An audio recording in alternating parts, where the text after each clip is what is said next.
की जय। अवतार मेहर बाबा की जय। Beloved God, help us all to love you more and more and more and more and still yet more till we become worthy of union with you, and help us all to hold fast to Baba's Daman till the very end. Avatar Meher Baba ki Jai. Avatar Meher బాబాకి జై. ప్రీతం మెహర్ బాబా, నీవు ప్రసాదించిన ప్రవచన సారమును గ్రహించవలసిన తీరులో గ్రహించి సదవగాహన చేసుకొని వాటిని మా జీవనములలో ఆపాదించుకొని నిజాయితీ తోడను నిర్మల ప్రేమ తోడను వాటిని ఆచరించులాగున మా అందరినీ ఆశీర్వదించు. అట్టి ఆచరణయుత జీవన శైలిలో జీవించున్నట్లు మా అందరినీ అనుగ్రహించు. అవతార్ మెహర్ బాబా की జై. అవతార్ మెహర్ బాబా की జై. అందరికీ ప్రేమపూర్వక జై బాబాని. ఈరోజు కూడా మన ప్రీతముడు ఆయనతో సహజీవనాన్ని సాగించేందుకు మనందరికీ మహత్భాగ్యాన్ని కలుగజేశారు.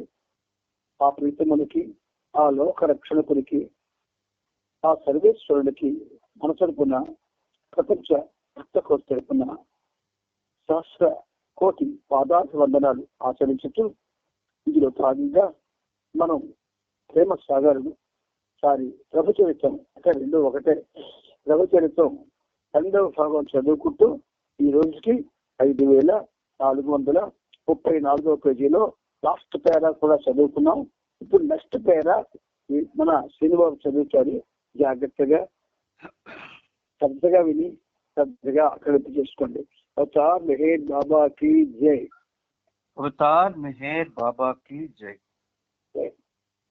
బాబా చెప్పిన విషయాన్ని మరాఠీ భాషలో తర్జుమా చేసి చెబుతూ ఢాకే ఫకీర్ అనే మాటకు బదులుగా సాధువు అన్న పదాన్ని ఉపయోగించాడు. బాబా వెంటనే అతన్ని ఆపి, నాకు ఇష్టం లేని పదాలు ఏమైనా ఉన్నాయంటే అవి సాధు అంటే సన్యాసి మరియు బుద్ధు అంటే తెలివి లేని చెమట అని. ప్రేమించదగ్గ వాడిని నేను మాత్రమే. నా దివ్యాధికారంతో నేను ఈ మాట చెబుతున్నాను. మీరు నన్ను ప్రేమించలేకపోతే ఆ విషయమై చింతించకండి. కనీసం మీ దేహాన్ని విడిచే ముందైనా నన్ను స్మరించి నా నామాన్ని ఉచ్చరించండి. మీరు నన్ను చేరుకుంటారు.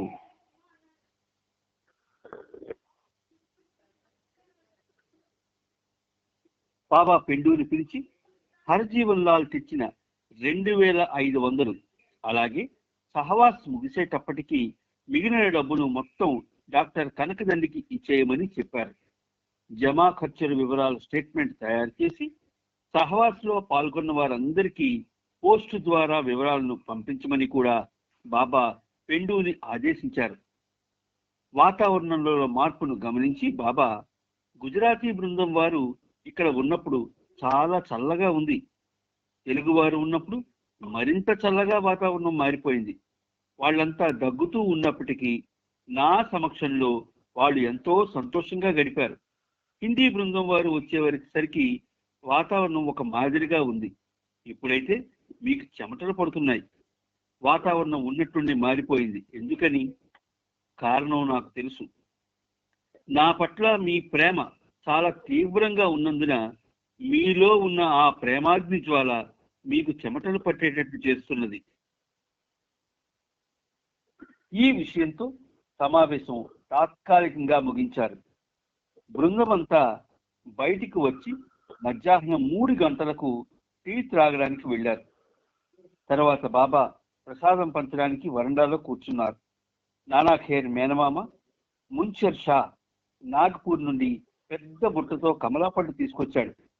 బాబా అతనికి మున్షర్ షా అని మారుపేరు పెట్టి పిలుస్తారు.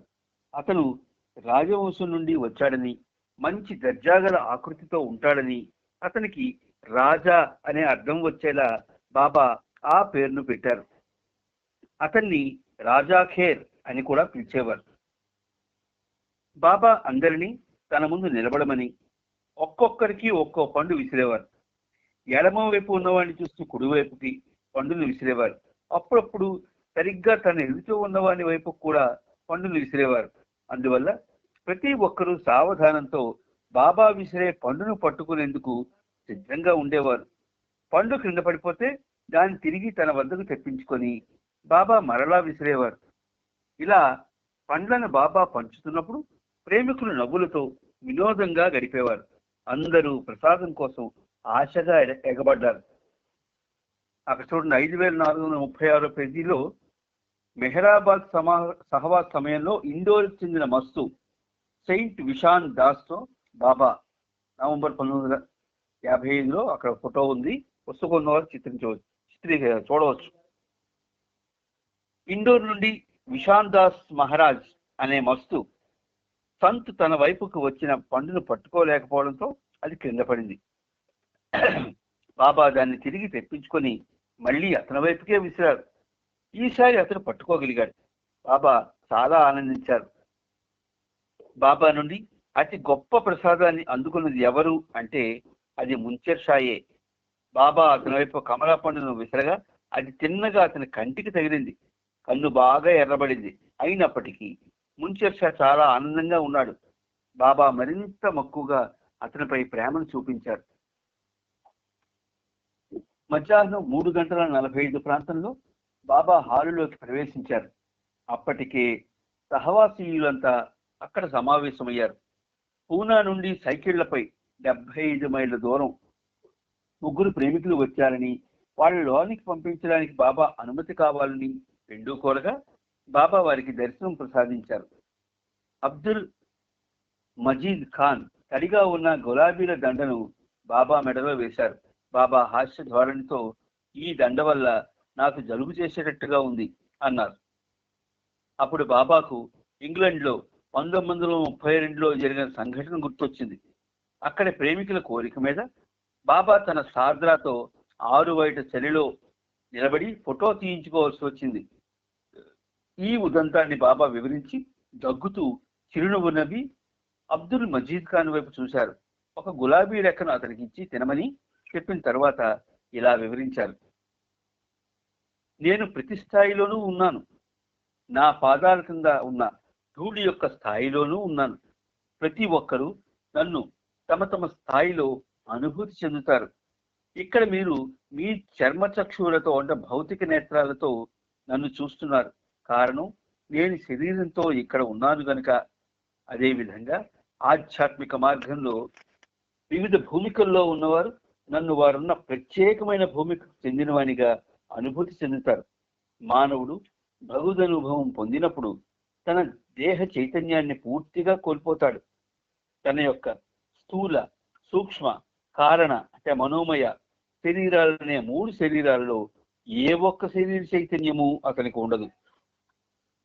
ఆ స్థితిలో అతని మీద ఉష్ణ శీతలాలు, వర్షం, వ్యాధి ఏవీ ప్రభావం చూపించలేవు. కానీ తిరిగి అతను సాధారణ చైతన్య స్థితికి అంటే ప్రాపంచ చైతన్యం లేక సృష్టి చైతన్యానికి దిగి వచ్చినప్పుడు అతని శరీరం అన్ని రకాల మార్పులకు అంటే జలుబు, దగ్గు, ఇతర వ్యాధులకు గురి కావడం జరుగుతుంది. ఇంతవరకు ఈ సహవాస్ మాసంలో నాకు జలుబు, దగ్గు రాలేదు. అందువలనే ఈ రోజు ఉదయం నాకు దండలు వేయొద్దని చెప్పాను. ఒకసారి సాయిబాబాకు చర్మం మీద ఎర్రటి దద్దుర్లు వచ్చి పొంగు అనే వ్యాధి మీజిల్స్ సోకి 40 రోజులు బాధపడ్డారు. ఈ పారాగ్రాఫ్ కొద్దిగా వింటారా? వినాలి. సరే, ఎందుకు చెప్పాలి. బాబా ఈ పేరాలో మొదటి లైన్లో నేను ప్రతి స్థాయిలోనూ ఉన్నాను అన్నారు. ఈ స్థాయి అనేది మానసికమైందా లేదు మనోమయమైందా? ఈ రెండు ఒకే అర్థాన్ని సూచిస్తాయి. మానసిక స్థితి అందరికీ కూడా మారుతూ ఉంటుంది. మనోమయ స్థితి మారంది. అందుచేత మారినప్పుడు ఆ మనోమయ స్థితి మారినప్పుడు మానసిక స్థితి డిస్టర్బ్ అవుతుంది. అందుచేత ఆయన ఈ అన్ని స్థాయిల్లో కూడా ఉంటారు మనతోటి. ఎందుకు?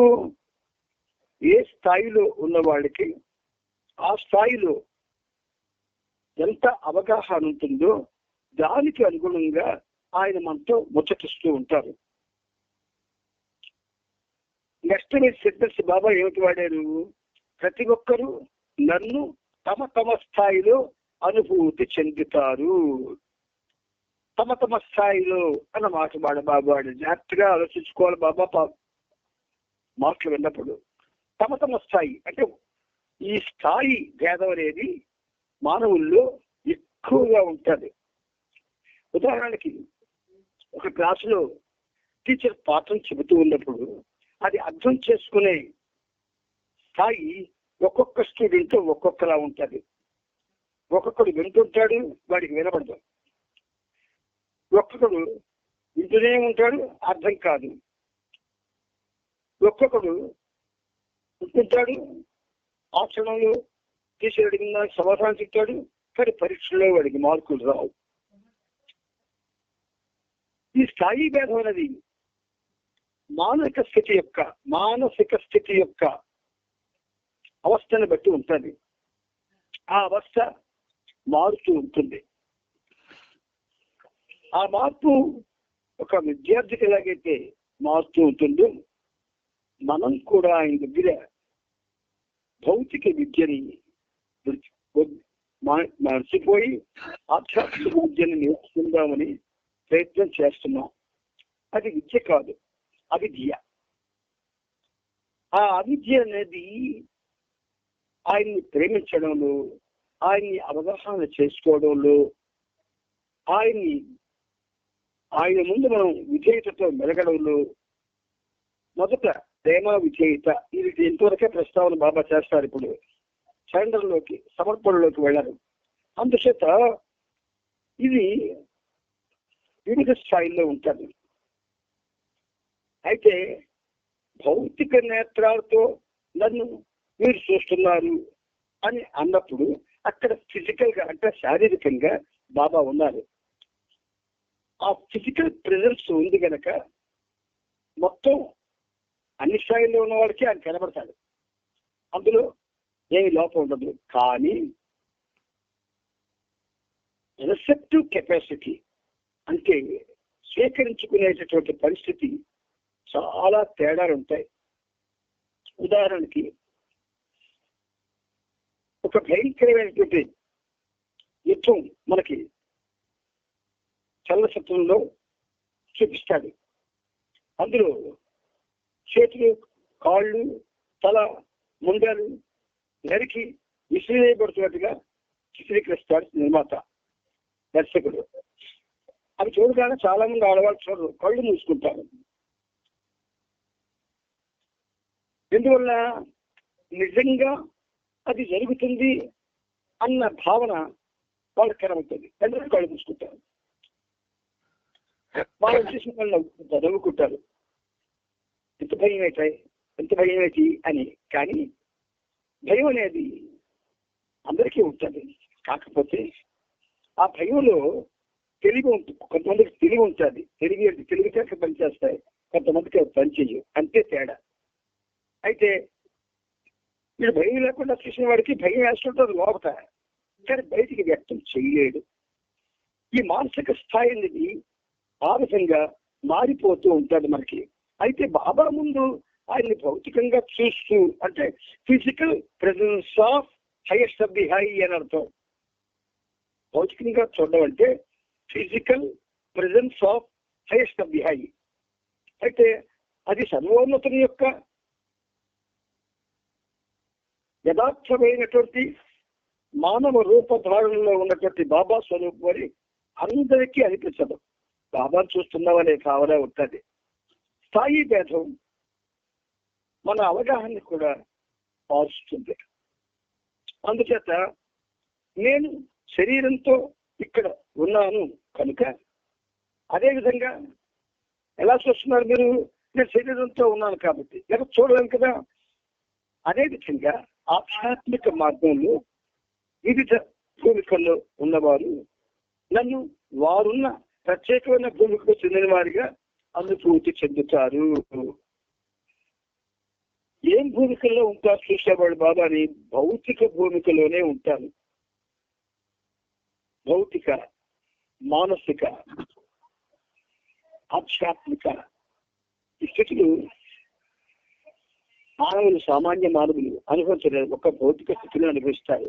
కనుక శరీరంతో ఉన్నారు కనుక నన్ను చూస్తున్నాడు. అదే విధంగా ఆధ్యాత్మిక మార్గంలో వివిధ భూమికల్లో ఉన్నవారు ఒక చిన్న ఉదాహరణతో మీకు బాబా చెప్తారు. ఒక సినిమా షూటింగ్ జరుగుతూ ఉన్నప్పుడు ఆ షూటింగ్ చూడడానికి జనం చుట్టూ మూగుతారు. అక్కడ director, producer, assistant director, cameraman, ఈ లైటింగ్ అందించేటటువంటి లైట్ బాయ్స్, జనాన్ని కంట్రోల్ చేసేటటువంటి వాలంటీర్స్ ఇలా ఉంటారు. అందరూ దర్శకులు మాత్రమే అక్కడ యాక్ట్ చేసేటటువంటి ఆ నటులకి ఎక్కడైనా కానీ ఒక పొరపాటు జరిగితే కట్ అంటాడు ఆయన, అంటే కెమెరా ఆపేస్తాడు. అప్పుడు చెప్తాడు, ఇక్కడ నీకు నా వల్ల చెప్పబడింది ఒక డైరెక్షన్, కానీ నువ్వు చేసింది నీ డైరెక్షన్ నువ్వు చేయకండి, నేనేం చెప్పాను అలాగే చెయ్యండి. దర్శకత్వం అంటే ఒక మామూలు భౌతిక ప్రపంచంలో ఒక సినిమాని దర్శకత్వం వచ్చి నిర్వహించేవాడికి అంత బాధ్యత ఉంటే విశ్వాన్ని నిర్వహించేవాడికి ఎంత బాధ్యత ఉంటుంది? అందుచేత ఇక్కడ ఏమవుతారు, మనకి ఆయన దర్శకత్వం ఎలా ఉంటుందంటే కేవలం ప్యూర్ లవ్తో ఉంటుంది. అన్అడల్టరేటెడ్ లవ్ అంటే అందులో మనకి కేర్ ఉండదు. ఆ అన్అడల్టరేటెడ్ పొల్యూట్ కానటువంటి ఆయన ప్రేమ అందరికీ కూడా ఆయన సమానంగా అందజేస్తాడు. ఎలాగా? నవ్వుతో, నేత్రాలతో, సైగలతో. ఈ మూడు ఆయన మీడియాస్ వాటి ద్వారా తెలియజేస్తూ ఉంటాడు. అయితే చాలా మంది ముఖాన్ని టార్గెట్ గా తీసుకుంటారు తప్ప ఆయన సైకిల్ని టార్గెట్ గా తీసుకోరు. ఈ అవతారంలో సైకిలే సంకేతములుగా ఓదార్చు వాడు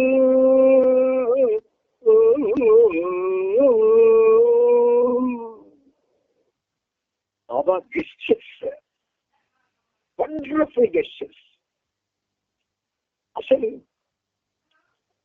ఆ చేతి వేళ్ల కదలికల్లో చెప్పలేనన్ని ఆధ్యాత్మిక సత్యాలు దాగి ఉన్నాయి. మనం అంటే అక్కడ బాబా ముందు ఆ ప్రజెన్స్ లో ఉన్నవాడు చేతి వేళ్ళు ముఖాన్ని చూస్తారు ఎక్కువ. అది దురదృష్టం. అందుచేత అంటే మీకు ఇది ఒక పెద్ద విషయాన్ని జస్ట్ టచ్ చేసి బాబా మీకు చూపిస్తున్నారంటే పూర్తిగా చెప్పడం. ఆధ్యాత్మిక మార్గంలో వివిధ భూమికల్లో ఉన్నవారు నన్ను వారున్న ప్రత్యేకమైన భూమికకు చెందిన వారిగా అనుభూతి చెందుతారు. ఇప్పుడు ఆ సినిమా షూటింగ్ చేస్తున్నటువంటి చాలా మందిలో నాటకాల్లో దర్శకత్వం వహించేవాడు ఉన్నారనుకోండి, వాళ్ళకి ఆ డైరెక్టర్ ప్రతిభ చక్కగా అర్థమవుతుంది. నాటకాల్లో అనుభవం లేని వాళ్ళు చూస్తే ఆ దర్శకులు చేసేటటువంటి ఆ దర్శకత్వంలో ఉన్నటువంటి నిపుణత వాళ్ళకి అర్థం కాదు. కాబట్టి ఈ అవతారంలో మీరు గమనించవలసింది అంటే బాబా ముఖం చూస్తుంటా ఆయన ఫోటో ఆయన పిక్చర్ని మనకు ఎందుకు అందజేశారంటే ఆయన ముఖాన్ని చూడమన్న ముఖం ఎప్పుడు ఫోటోలో మనకు దొరుకుతుంది, కానీ చేతి వేళ్ల కదలికలు మనకి దొరకవు. ఫోటోలో కూడా చేతి వేళ్ల కదలికలు ఉండవు. స్టిల్ ఫోటో అది. మనం బాబా చేతిగాళ్ళ కదలికల కోసం ఆలోచించాం. చాలా గమ్మత్తుగా చూపుడు వేలు బొటకల వేలు 0 కింద చూపించి ఇలాగా ఒక సంకేతం ఇస్తాడు. అలాగే వినపడుతుందన్నా? వినపడుతుందా? వినబడుతుంది. వినబడుతుంది. సరే, చూపుడు వేళ్ళు బొటకల వేళ్ళు కలిపి 0 కింద పెట్టి చూపిస్తాడు ఒక చక్కటి సంకేతం. అలాగే ఈ వేళ్ళు 3 మూసి లేదా ఇటుపక్క 2 మూసి ఇలా చూపిస్తూ ఉంటాడు చిరుముద్ర. ఇలా రకరకాలుగా ఆయన సంకేతాలు చేతుల ద్వారా చేస్తూ ఉంటాడు. అది అవగాహన చేసుకోవడానికి బాబా మన యొక్క హృదయంలో కొంచెం స్థానం ఆయన ఇవ్వాలి. ఆయన మనకి హృదయంలో ఆయన ఆ హృదయ స్థానంలో ఉండాలి కొంచెం రవంత, లేకపోతే అర్థం కావు. అందుచేత వివిధ భూమికల్లో ఉన్నవారు ఆధ్యాత్మిక మార్గంలో వారున్న ప్రత్యేకమైన భూమికి చెందిన వారిగా అనుభూతి చెందుతారు. ఈ దర్శకుడు వాడు చేసే దర్శకత్వంతో ఇక్కడ పెద్ద సినిమా డైరెక్టర్ని పోల్చుకొని వాడు అలాగే చేస్తున్నాడు అనుకున్నట్టు, మానవుడు భగవద్ అనుభవం పొందినప్పుడు తన దయ చైతన్యాన్ని పూర్తిగా కోల్పోతాడు.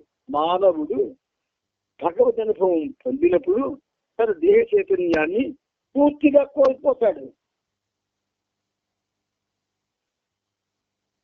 శరీరం మీద చైతన్యం ఉండదు వాడికి, వాడి దేహ చైతన్యం వాడికి పోతే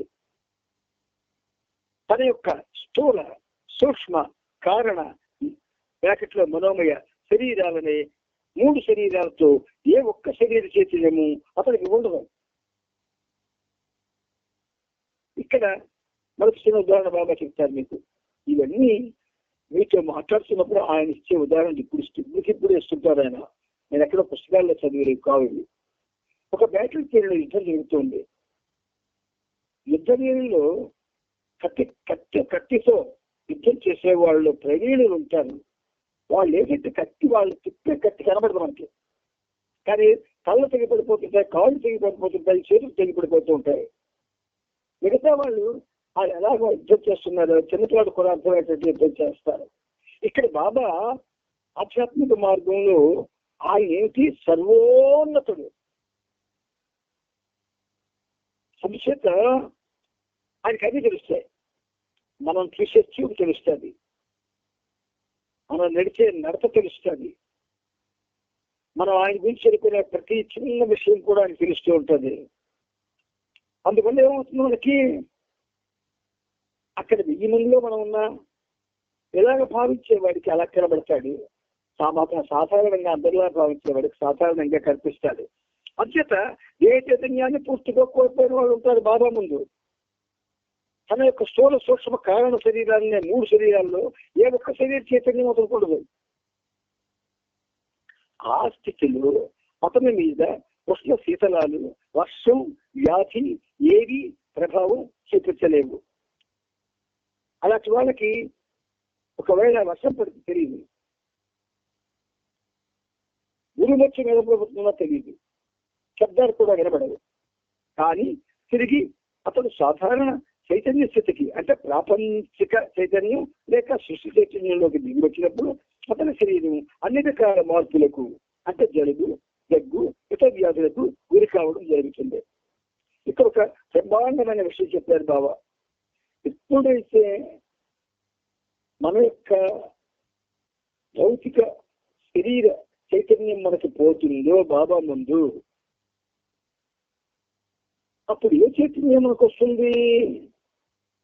మనలో ఉన్నటువంటి స్థూల సూక్ష్మ మానసిక శరీరాల చైతన్యం దాని స్థానంలో అద్భుతమైనటువంటి దైవ చైతన్యం యొక్క ఒక చిన్న స్పాట్ లేదా చిన్న తెర లేదా కెర అది వస్తుంది.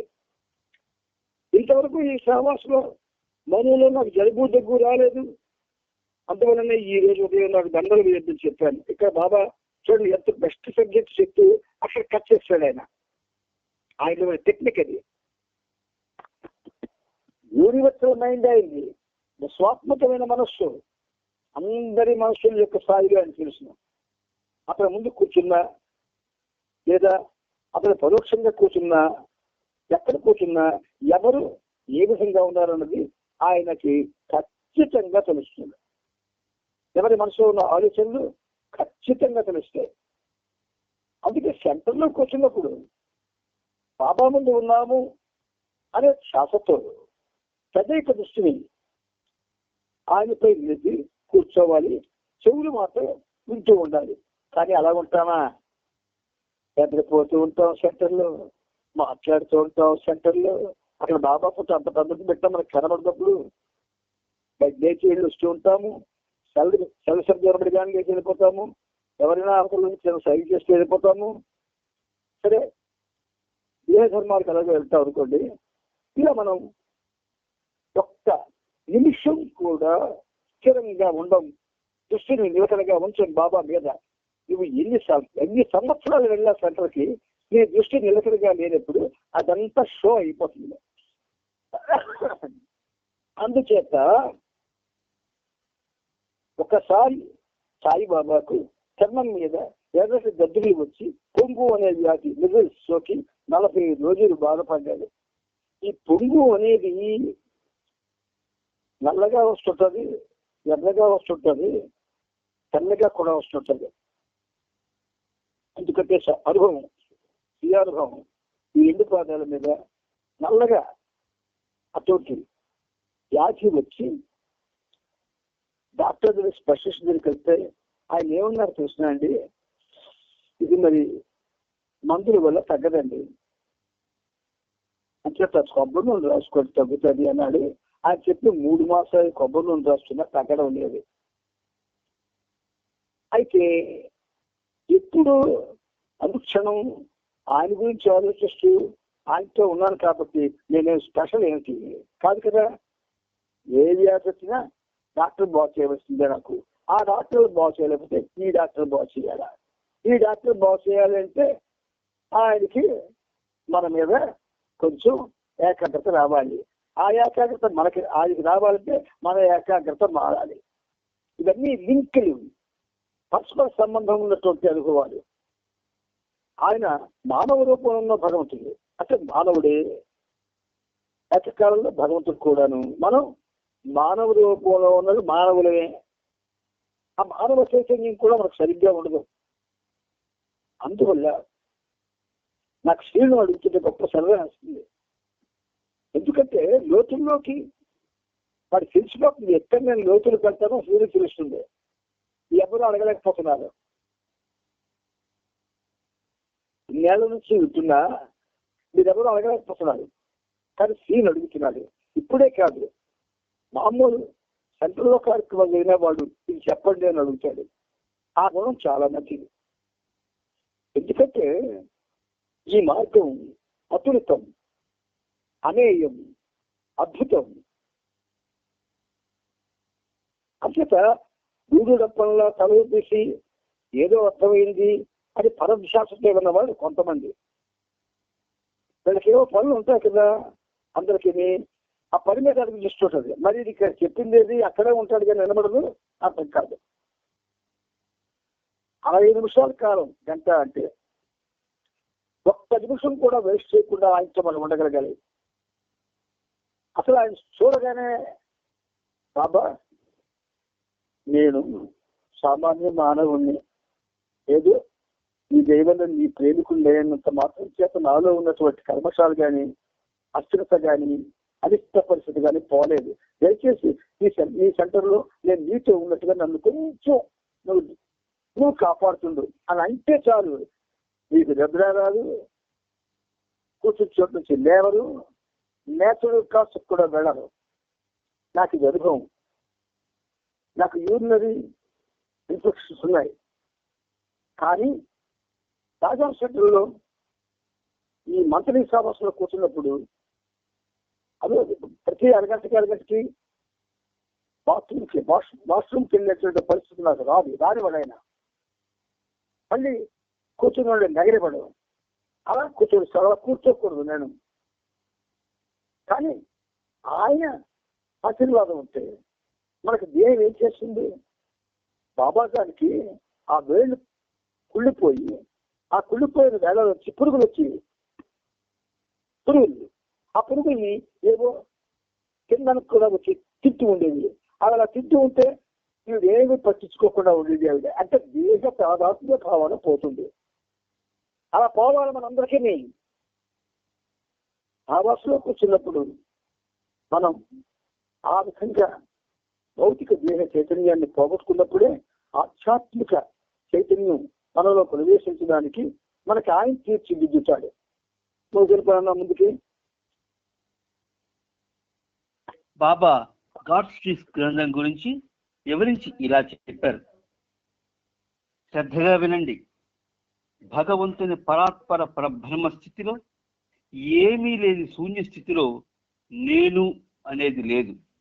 భగవంతుడు ఒక్కడే అనేది కూడా ఆ స్థితిలో ఉండదు. ఆ స్థితి కేవలం మన గాఢ నిద్రా స్థితి వంటిదే. దానిని శూన్యం, నథింగ్ అని కూడా వర్ణించలేం. అది భగవంతుడు ఉన్నాడు, గాడ్ ఈజ్ అనే స్థితి. ఉన్నట్టుండి ఒక్కసారిగా భగవంతునిలో ఒక లీల అంటే విలాసం, లహర్, బిమ్ కలిగింది. ఈ లహర్ ఎక్కడి నుంచి వచ్చింది? ఈ విషయంలోకి ఇప్పుడు మనం వెళ్ళడం లేదు. గాడ్ స్పీక్స్ గ్రంథంలో ఇప్పటికే దీన్ని వివరించి చెప్పడం జరిగింది. నేను ఒకే ఒక్క విషయం గురించి ఇప్పుడు చెబుతాను. లహర్ వ్యక్తమవడం అనేది వీచే గాలి వంటిది. దీని నుండి అనంత మహాసాగరంలో ఇన్ఫినిట్ ఓషన్ మొదటిగా కదలిక ఉత్పన్నమైంది. రెండవది తరంగాలు ఉద్భవించాయి. మూడవది బుడగలు అంటే బబుల్స్ జనించాయి. అదే సమయంలో ఒక్కసారిగా వీచిన ఈ గాలి తెరతో పాటుగా 3 సంఘటనలు జరిగాయి. మొదటిది చైతన్యం, రెండవది నేను ఎవరిని, హూ యామ్ ఐ అనే ప్రశ్న, మూడవది శూన్యత్వం యొక్క ఉనికి, ఎగ్జిస్టెన్స్ ఆఫ్ నథింగ్నెస్.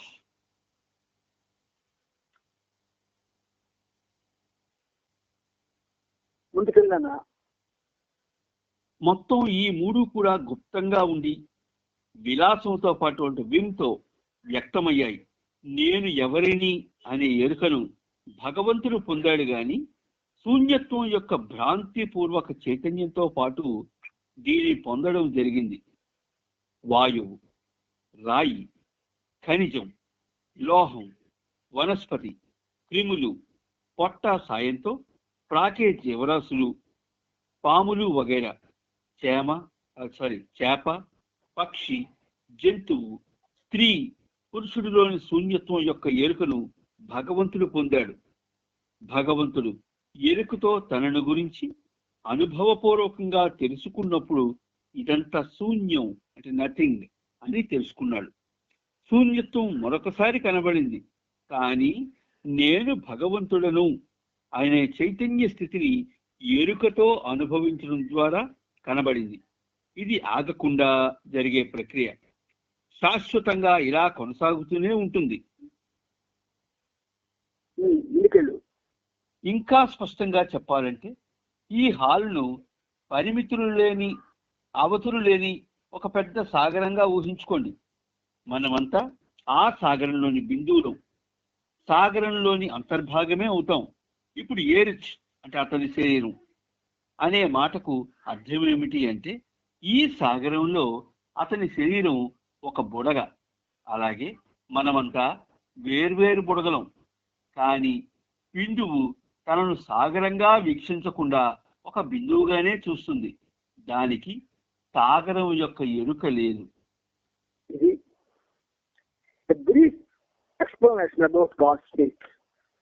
సంక్షిప్తమైనటువంటి ఒక చక్కని వివరణ.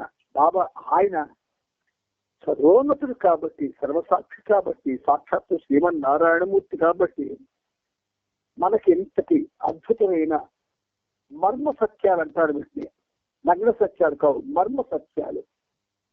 ఇవి ఆయన మనకు ఎందుకు చెప్పారు అంటే ఒక విధంగా మరి గాస్పిక్స్ అనే గ్రంథాన్ని మనకి ఇచ్చాడు కదా. మరి ఇచ్చిన తర్వాత ఎంతమంది చదువుతారు దాచి చేసినట్టే అంటే ఇది నవ్వొస్తుంది నాకు చెప్పరాదు మీకు. దాచి జోలికి ఎవరు సాధారణంగా 190 మంది వెళ్ళరు. ఒక 10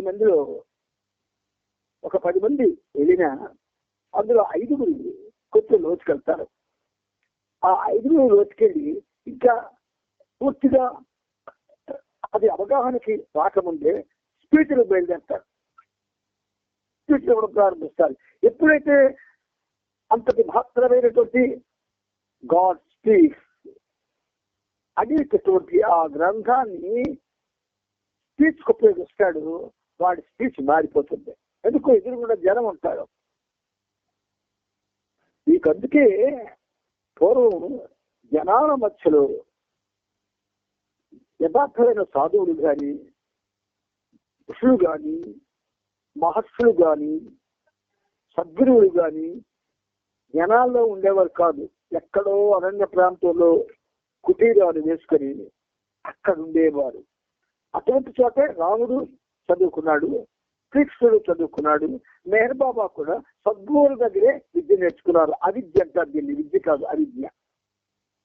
అంటే మీకు ఇలా చెప్పకపోతే అన్ని ఒకటే కనిపిస్తారు. తోటకూర, గోంగూర, బత్తల కూర, చుక్కకూర అన్ని కూరలు పెట్టేవనుకోండి, వలసలు కలిపించామనుకోండి, అంత కూరలాగే మనకు కనబడుతుంది. ఏది తోటకూర, ఏది బత్తల కూర, ఏది గోంగూర, ఏది కొత్తిమీర మనకు తెలియదు. అయితే కొత్తిమీర దొరికిపోతాయి. అందుచేత బాబా ఏం చేస్తున్నారు, తనదైన బాణీలో ఆ రహస్య గ్రంథంలో ఉన్న విషయాన్ని ముందు గాడ్స్పీక్స్ గా రిలీజ్ చేశారు. ఈ గాడ్స్పీక్స్ గా రిలీజ్ చేసినటువంటి ఆ గ్రంథం ఇంగ్లీష్ లో ఉండడం వల్ల డివి సత్యనారాయణ విభాషం వెంకట సత్యనారాయణ ఆయన్ని ప్రేరేపించి 10 సంవత్సరాలు ఆయన చేత అది తెలుగులో, అంటే ఉత్త తెలుగు కాదు, అది సాంస్కృతిక మిళితమైనటువంటి తెలుగు. అటువంటి సాంస్కృతిక మిళితమైన అద్భుతమైనటువంటి అనువాదాన్ని తయారు చేయించారు. 10 సంవత్సరాలు చేశాడు ఆయన. నాకు ప్రత్యక్షంగా తెలిసిన విషయం. అందుచేత అది కొంచెం ఆయన యొక్క వెర్షన్ ఏదైతే ఉందో డీప్ వెర్షన్, దాన్ని యాజ్ ఎ టీజ్ గా కూడా అది ప్రజెంట్ చేయగలిగింది. కానీ ఆ తెలియని వాళ్ళకి అర్థం కాదు. ఒక 2 పేజీలు స్టార్ట్ చేస్తే విశ్వస్తుంది. అందుకనే చూసారు మనలో కొంతమంది, ముఖ్యంగా భాస్కర్ రాజు, పేరు చెప్పకూడదు కానీ అనవలసి వచ్చింది. ఆయన ఆ గాస్పిక్స్ లో కొన్ని షార్ట్లు రాసి బాబా ఎప్రూవల్ పొందాడు, బాబా ఆమోద ముద్ర పొందాడు ఆయన. అంచేత ఆయన సాహసం చేసి గాస్పిక్స్ చెప్పడానికి ప్రతి సెంటర్కి వెళ్ళాడు పాపం. అది కూడా ఆయన్ని గౌరవించి విన్నారు తప్ప సబ్జెక్ట్ ని గౌరవించి వెళ్ళలేదు.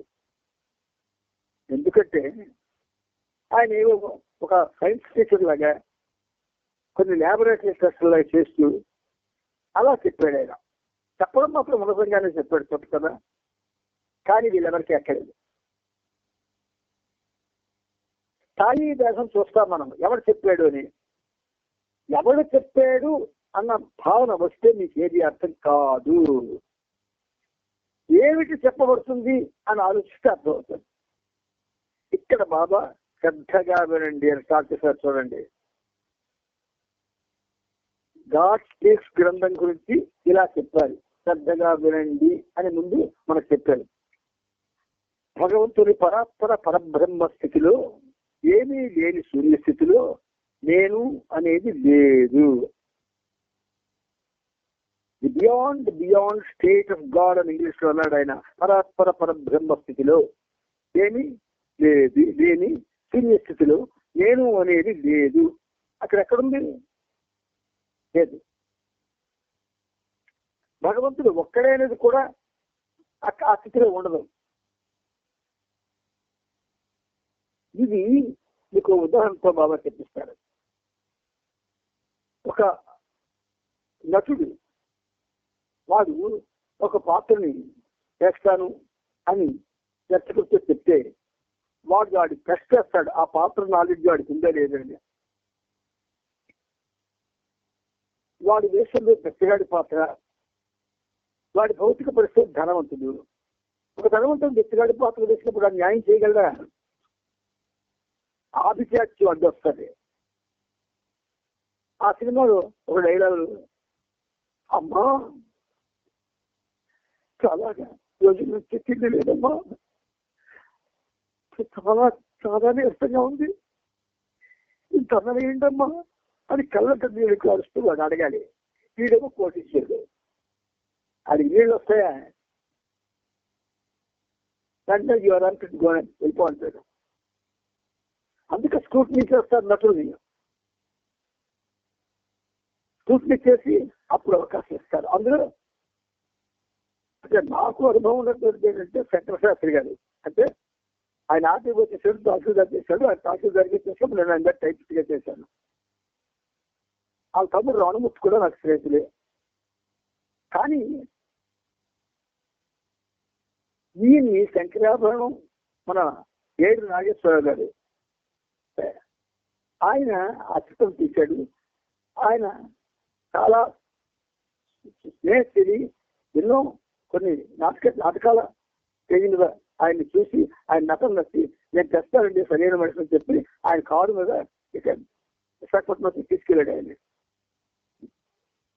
మరి స్క్రీన్ టెస్ట్ ఉంటుంది, డైరెక్టర్ టెస్ట్ ఉంటుంది. ఈ రెండు ప్రాసెస్ అయిన వాడికి అంటే ఒక సామాన్య నటనకే ఇన్ని టెస్టులు ఉంటే నేను మానవుణ్ణి అన్న విషయాన్ని మర్చిపోయి ఆ పాత్రలో లీనమవడానికి ఎన్ని టెస్టులు పెట్టాలండి. అందుకే లక్షల జన్మలు ఇస్తున్నాం మనం, గుర్తుపెట్టుకోండి. గాడ్ స్పీక్స్ లాంటి అద్భుతమైన గ్రంథం మన చేతిలో ఉంచుకొని కూడా లక్షల జన్మలు ఎందుకు ఎత్తుతున్నామంటే దాని మీద లక్ష్యం లేదు మనకి, అలక్ష్యమే. అందుచేత శ్రద్ధగా వినండి, నేను అనేది లేదు ఇందులో. బియాండ్ స్టేట్ ఆఫ్ గాడ్, పరపర పరబ్రహ్మ స్థితిలో భగవంతుడు ఒక్కడే అనేది కూడా ఆ స్థితిలో ఉండదు. గాడ్ ఈజ్ వన్ అనేది కూడా లేదు, గాడ్ ఈజ్ అనే స్థితి కూడా లేదు. ఆ స్థితి కేవలం మన గాఢ నిద్రాస్థితి వంటిదే అన్నాడు ఆయన. ఇదేం చేస్తారు చెప్పేస్తారు, నిద్రాస్థితి అంటే అని చెప్పేస్తారు, కన్ఫర్మ్ చేస్తారు. వంటిదే అన్నారు చూడండి. అక్కడ బాబా పుస్తకాలు చదివినప్పుడు మన స్టోచర్ చదవకూడదు, స్టోచర్ చెప్పకూడదు. ప్రతి అక్షరాన్ని కూడా అర్థం చేసుకొని చెప్పాలి.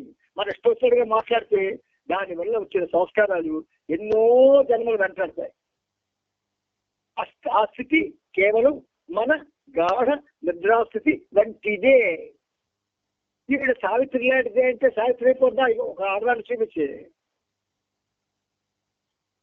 ఆ స్థితి కేవలం మన గాఢ నిద్రాస్థితి వంటిదే, అలాంటిదే. కానీ అది కాదు అని అర్థం వస్తుంది కదా. దానిని శూన్యం, నథింగ్ అని కూడా వర్ణించలేము. చూడండి ఎంత చక్కగా చెప్తున్నాడు ఆయన. అది భగవంతుడున్నాడు, గాడ్ ఈజ్ అనే స్థితి అన్నారు. ఎంత అద్భుతంగా చెప్తున్నాడు ఆయన. చూడండి, మానవ రూపంలో ఉన్నాడు ఆ మహావిష్ణువు. గాడ్ ఈజ్, భగవంతుడు ఉన్నాడు. ఎలాంటి స్థితి? శూన్యస్థితి. ఒక్కసారిగా భగవంతునిలో ఒక లీల అంటే విలాసం లేక లహర్ ఇంగ్లీష్ లో కలిగింది. అసలు ఆ స్థితిలో భగవంతుడు ఉన్నాడు అనే స్థితి అన్నారు, కానీ అది ఉంది అన్నారా బాబా? చూడండి, పుస్తకాలు చూడండి ఒకసారి. భగవంతుడు ఉన్నాడు అనే స్థితి అంటే కన్ఫర్మ్ చేయలేదు బాబా. అది దాని విలాసం లేక లహర్ ఇంగ్లీష్ లో విల్ కలిగింది. ఈ లహర్ ఎక్కడి నుంచి వచ్చింది?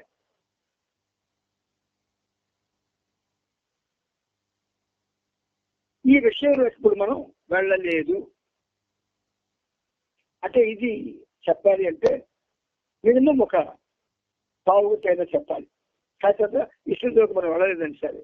గాడ్ స్పీక్స్ గ్రంథంలో ఇప్పటికే దీనిని గురించి వివరించడం జరిగింది. నేను ఒకే ఒక్క విషయం గురించి ఇప్పుడు చెబుతాను. సరే, బాబా ఎంత కేర్ తీసుకుంటారంటే చెప్పినప్పుడు ఆ ఎదురుగా ఉన్న వాళ్ళ స్థాయి అయితే ఆయన తెలుసు. అంచేత కొన్ని గాఢమైన చెప్పరు. లహర్ వ్యక్తమవడం అనేది వీచే గాలి వంటిది. చూసారా, ఒక తెలుగు పాట ఉంది, లాహిరి లాహిరి లాహిరిలో ఓహో జగమే ఊగినది తూగినది ఊగినది. ఎంత బాగుంది. లాహిరి లాహిరి లాహిరిలో దానికి ఈక్వల్ వర్డ్ లహర్. అంటే బాబా చెప్పిన లహర్కి లాహిరి లాహిరి లాహిరి మూడింటికి అర్థం ఒకటని కాదు, కానీ సిమెట్రికల్ కంపారిజన్ ఉంటుంది దానికి. అంచేత అది ఏంటన్నారు బాబా, గాలి వంటిది, వీచే గాలి వంటిది. దీని నుండి అనంత మహాసాగరంలో ఇన్ఫినిట్ ఓషన్ మొదటిగా కదలిక ఉత్పన్నమైంది. మరి మహాసాగరం అనే మాట తరకు బాబా మనకు పరిచయం చేయకుండానే దాన్ని వాడేది. చాలా జాగ్రత్తగా చదవాలి. His god in human form. మాట్లాడుతున్నవాడు గాడ్ ఇన్ హ్యూమన్ ఫామ్, మానవ రూపంలో ఉన్న భగవంతుడు. నీకు అర్థమైనట్టుగా తలవైపోయడం లేకపోతే నీకు చిందే అర్థం అనుకోవడం చాలా చాలా తప్పు. అంచేది మహాసాగరంలో ఇన్ఫినిట్ ఓషన్. ఈ ఇన్ఫినిట్ ఓషన్ అనగానే మనం ఒకలాగా అర్థం చేసుకోవచ్చు. ఆ మీద పేరాలు భగవంతుడు ఉన్నాడు, గాడ్ ఈజ్ అనే స్థితి అన్నట్టు అలా మనం అనుకోవచ్చు. మొదటిగా కదలిక ఉత్పన్నమైంది. కదలిక అంటే చిన్న మూమెంట్. రెండవదిగా తరంగాలు ఉద్భవించాయి. మూడవదిగా బబుల్స్ గొడవలు జరిగించాయి. అదే సమయంలో ఒక్కసారిగా వీసిన ఈ గాలి తెరతో పాటుగా 3 సంఘటనలు జరిగాయి. అంటే గాలి వీచడం, ఆ వీచిన గాలితో అది ఒక విధంగా మమేకమై ఈ 3 రకాలైనటువంటి పరిస్థితులు ఉద్భవించాయి, తరంగాలు ఉద్భవించాయి. ఏమిటా తరంగాలు? ఇందులో కదలిక, తరంగాలు, బుడగలు, కదలిక, తరంగాలు, బుడగలు, కదలిక, తరంగాలు, బుడగలు జనించాయి. అదే సమయంలో ఒక్కసారిగా ఈ గాలి తెరతో పాటుగా 3 సంఘటనలు జరిగాయి. మొదటిది చైతన్యం, రెండవది ప్రియమై నేనెవరిని అనే ప్రశ్న, మూడవది శూన్యత్వం యొక్క ఉనికి, ఎగ్జిస్టెన్స్ ఆఫ్ నథింగ్నెస్. ఈ సబ్జెక్టు మీద కుతూహలం ఉన్న వాళ్ళకి మాత్రమే ఇది అర్థమవుతుంది, లేకపోతే విసిగొస్తుంది. ఈ సబ్జెక్టే ఇది అందివ్వడం కోసమే బాబా మళ్ళీ అవతారం దాల్చారని నేను చెప్పడానికి ఏమాత్రం కూడా అనుమానపడినాం, సందేహపడినాం. ఈ సబ్జెక్టే మనకు తెలిస్తే మన జీవనం మారిపోతుంది, మన ఆలోచనలు మారిపోతాయి, మన కోరికలు మారిపోతాయి, మన తపనలు మారిపోతాయి. ఒకటేకి సమస్తం మారిపోతుంది ఈ సబ్జెక్ట్ కానీ మనకి ఏమాత్రం అవగాహనకు వస్తే. మొదటిది చైతన్యం, రెండవది నేనెవరిని, ఏమై, మూడవది శూన్యత్వం యొక్క ఉనికి, ఎగ్జిస్టెన్స్ ఆఫ్ నథింగ్నెస్. మొత్తం ఈ 3 కూడా గుప్తంగా ఉండటం, రహస్యంగా ఉండి లహర్తో పాటు అంటే విలాసంతో పాటు వ్యక్తమయ్యాయి. ఆ విలాసంతోనే ఇదంతా జరిగింది. చూడండి అంత గమ్మత్తుగా చెప్తున్నారు. నేను ఎవరిని అన్న ఎరుకను భగవంతుడు పొందాడు, కానీ శూన్యత్వం యొక్క భ్రాంతిపూర్వక చైతన్యంతో పాటు దీన్ని పొందటం జరిగింది.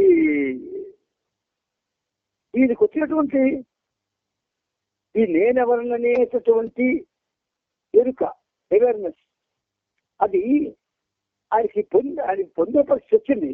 కానీ అది ఎలాగుంది, ఏ చైతన్యంతో కలిసి ఉంది? శూన్యత్వం యొక్క భ్రాంతిపూర్వక చైతన్యంతో పాటు దీన్ని పొందడం జరిగింది. చలనచిత్రం జరుగుతుంది సినిమా హాల్లో, హాల్ అంతా నిశ్శబ్దంగా ఉంది. నీకు ఎందుకు ఉదాహరణ చెప్తాంటే నీకు అర్థం అవ్వాలి. తెర మీద బ్రహ్మాండమైన సినిమా జరుగుతూ ఉన్నది, హాల్ అంతా నిశ్శబ్దంగా ఉంది. దగ్గు కూడా తగ్గితే ఎక్కడ డిస్టర్బ్ అవుతుంది, చాలా సైలెంట్ గా ఉన్నప్పుడు ఎవరికి తెలియని ఒక రహస్యమైన చర్య అక్కడ జరుగుతూ ఉన్నది. ఏమిటి? ఒకరు సినిమా చూడడం లేదు, ఆ పక్కన ఉన్నటువంటి వాడికి అతని లేడీస్ సెక్స్ లో వాడికి క్లోజ్ రిలేషన్ తోటి ఒక అమ్మాయి ఉంది అక్కడ. వీడు సినిమా చూడడం లేదు, వీడిని చూస్తున్నాడు. వాడికి సినిమా అర్థం అవుతుందా? ఏమైనా అర్థం కాదు. పరధ్యానంలో ఉన్నాడు. మనము అలాగే ఉంటాం పరధ్యానంలో. సరే, సావాసులో ఒకసారి చూసుకోండి ఎంత పరధ్యానంతో మనం ఉంటాము. అందుచేత నేనెవరు నేనే ఎరుకని భగవంతుడు పొందాడు, కానీ శూన్యత్వం యొక్క భ్రాంతిపూర్వక చైతన్యంతో పాటు దీన్ని పొందడం జరిగింది. భ్రాంతి లేదు. వాయువు, రాయి, ఖనిజం, లోహం, వనస్పతి, క్రిములు, వక్త సాయంతో ప్రాకే జీవరాశులు వగైరా, చేప, పక్షి, జంతువు, స్త్రీ, పురుషుల్లోని సూక్ష్మం యొక్క ఎరుకను భగవంతుడు పొందాడు. అంటే సూర్యత్వత లేవని, కానీ ఆ ఎరుక ఆయనకు వచ్చింది.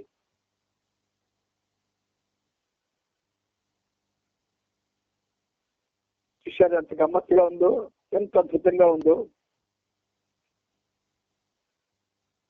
భగవంతుడు ఎరుకతో తన గురించి అనుభవపూర్వకంగా తెలుసుకున్నప్పుడు ఇదంతా శూన్యం అని తెలుసుకున్నాడు. అనుభవపూర్వకంగా దీనిలహర్ ఏ విలాసం అయితే ఆయనలో దీనంతటికి కారణమైందో ఆ శూన్యం అదంతా శూన్యం కదా. దాన్ని అనుభవపూర్వకంగా నాకు అనుభవానికి వచ్చిందల్లా కూడా శూన్యం అంటే ఏమీ లేనిది అని ఎప్పుడైతే తెలుసుకున్నాడో అప్పుడు ఏమైంది? శూన్యత్వం మరొకసారి కనబడింది. కానీ నేను భగవంతుడనే చైతన్య స్థితిని ఎరుకతో అనుభవించడం ద్వారా కనబడింది. అప్పుడు ఏమైంది? ఏదైతే భ్రమ, ఏదైతే లహరి నుంచి ఆయన అనుభవానికి వచ్చిందో అది కేవలం శూన్యము అని ఆయనకి ఇప్పుడు అర్థమైంది. నేను భగవంతుడను అనే చైతన్య స్థితి ఎరుకతో అనుభవించడం ద్వారా కనబడింది. ఇప్పుడు ఇంకో చిన్న ఉదాహరణ బాబా మళ్ళీ చెప్తున్నారు. సావాసులో కూర్చున్నప్పుడు మనం స్పీకర్స్ ని ప్రతి సెంటర్ కూడా స్పీకర్స్ ని వెతికి తెచ్చుకోవాల్సిందే. ఎందుకంటే ఆ సెంటర్ కంటే 30 ఏళ్ళైనా ఎవరు సరిగ్గా మాట్లాడలేదు. ఎందుకు 30 ఏళ్ళైనా ఎవరినో తెచ్చుకొని చెప్పుకున్నారు సబ్జెక్టు. అది వస్తే గతలేదు. ఈ మాట నేను చాలాసార్లు, అంటే ఈ పని చాలాసార్లు సెంట్రల్ సెక్రటరీతో మాట్లాడితే కొంతమందిలో కొంచెం మనము చెప్పాలనే ఒక ఆలోచన వచ్చి పై సెంటర్లో కలిసి చెప్తున్నారు. ఆ సెంటర్లో పనికిరాడు. ఎవరన్నా మీకు బాబా యాక్చువల్గా ఇది ప్రాక్టికల్ అవుతాడు. చాలా జాగ్రత్త చెప్తాడు ఆయన. ఎక్కడ ఆయన తొందరపడ్డు మనం తొందరపడిపోతామో ఆయనకు తెలుసు. అత్యంత సరే అన్నట్టుగా ఊరుకుంటాడు.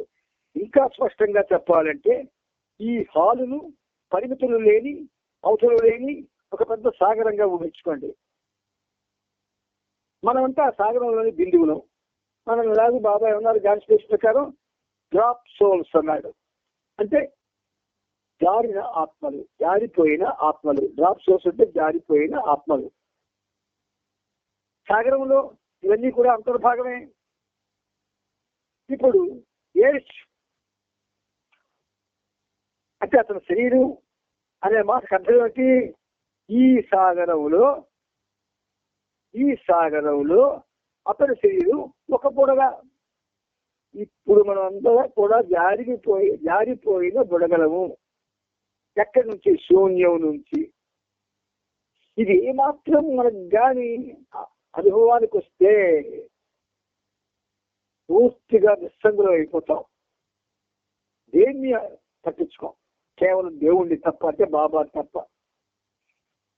అలాగే మనమంతా వేరు వేరు బుడగలం, అన్ని బుడగలే, కానీ వేరు వేరు వేరు వేరు బుడగలు. పువ్వులు వేసుకోవాలండి, వేరు వేరు వేరు వేరు పువ్వులు, కానీ అన్నింటినీ పువ్వులే అంటారు. అలాగే బుడగలు కూడా వేరు వేరుగా ఉన్నా అవన్నీ బుడగలే.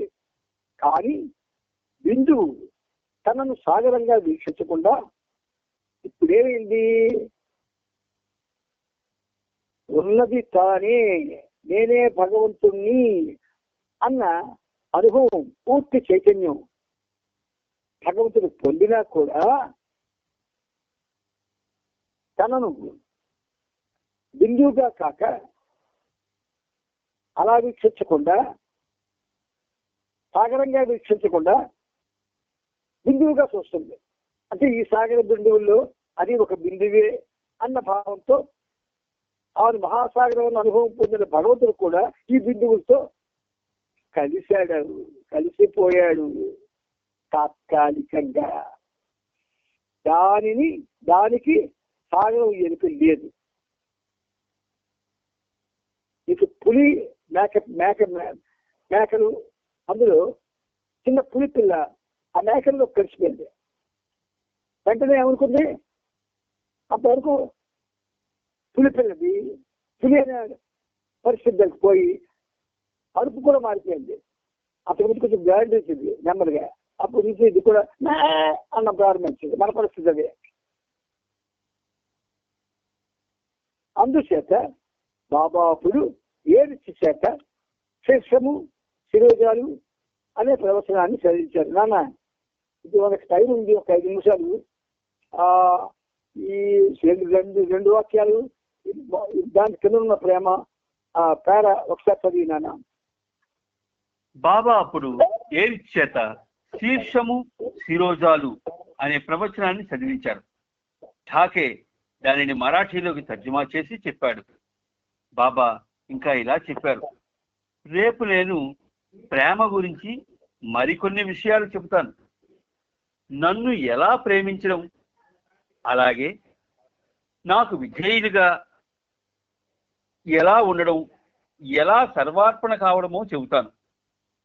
1956 ఫిబ్రవరి 15వ తేదీ నుండి వారం రోజుల పాటు కేవలం నీళ్లు త్రాగుతూ ఉపవాస దీక్ష చేపట్టడానికి నాకు మీలో నుండి 5 వ్యక్తులు కావాలి.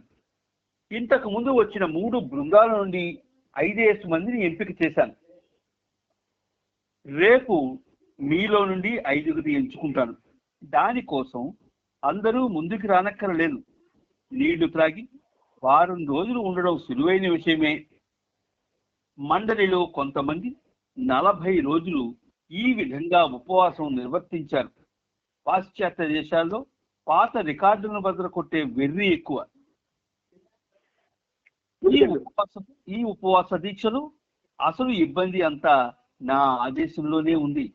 ఉపవాస దీక్షలో ఉన్నవారు 7 రోజులు నిద్రపోకూడదు. నా నామాన్ని ఆపకుండా ఉచ్చరిస్తూ ఉండాలి. ఇదేమంత నవ్వులాట కాదు. కాబట్టి ఉద్వేగభరితంగా మానసిక ప్రేరణతో తొందరపడి లేచి నిలబడకండి. అయిపోద్ది, 5 నిమిషాలు ఉంది, 2 నిమిషాలు 3 నిమిషాలు. బాబా తలపెట్టిన మహిళా సహవాసు యొక్క సారాంశాన్ని ఏరిచ్ వివరించగా బాబా ఇలా తెలియజేశారు. ఇక్కడికి పిలిపిస్తే ఒక ప్రమాదం ఉంది. ప్రతి మహిళా ప్రేమికురాలు తనతో పాటు కనీసం 3 పిల్లలను తీసుకొస్తుంది. వారితో పాటు ఆమె భర్త కూడా ఆమెను అనుసరిస్తాడు. అప్పుడు ప్రతి కుటుంబానికి ఒక కుటీరం నిర్మించడం, చివరికి భారమంతా బాబా మీద పడడం జరుగుతుంది. ఒకవేళ భార్యను ఒక చేట, భర్తను ఒక చేట ఉంచితే ఆ పిల్లల బాగోగులు బాబాయే చూడాలి కదా. ఒకే ఒక్క ఆచరించదగ్గ పరిష్కారం నేను ఎంపిక చేసుకున్న ఆయా ప్రాంతాలకు వెళ్ళి వాళ్లకు నా సహవాసాన్ని ప్రసాదించడమే. చూసారా ఎంత ప్రాక్టికల్ ప్రేమ, చిన్న విషయాన్ని కూడా అంత తీవ్రంగా ఆలోచించే మనస్తత్వం ఉన్న మహాన దేవుడు మన ముందు ఉన్నాడు. అతని ముందు కూర్చొని మనం మామూలుగా ఉన్నాం. ఇది సమంజసమా అసమంజసమా మీరందరూ దీర్ఘంగా తీసుకోండి. ఆధ్యాత్మిక మార్గం ఆటలాట కాదు, గబ్బలాట కాదు, మువ్వలాట కాదు, ముత్యాలాట కాదు. కేవలం మనల్ని మనం పోగొట్టుకోవడం, మనల్ని మనం పోగొట్టుకోవడం, మనల్ని మనం పోగొట్టుకోవడం అంటే మనల్ని మనం పోగొట్టుకోవడం అంటే అహంకారాన్ని నాశనం చేసుకోవడం. అవతార్ బాబాకి జై. జై. అవతార్ మెహర్ బాబా కి జై. అందరికి జై బాబా. జై బాబా శ్రీను.